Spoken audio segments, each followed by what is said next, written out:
चल पुरतो निधेहि चरणं सदैव पुरतो निधेहि चरणं गिरिशिखरे तव निजनिकेतनं समारोहणं विनैवयानं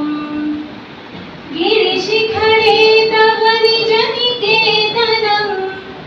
समारोहणं विनैवयानम् आत्मबलं केवलं साधनं सदैव पुरतो निधेहि चरणं चल चल पुरतो निधेहि चरणं सदैव पुरतो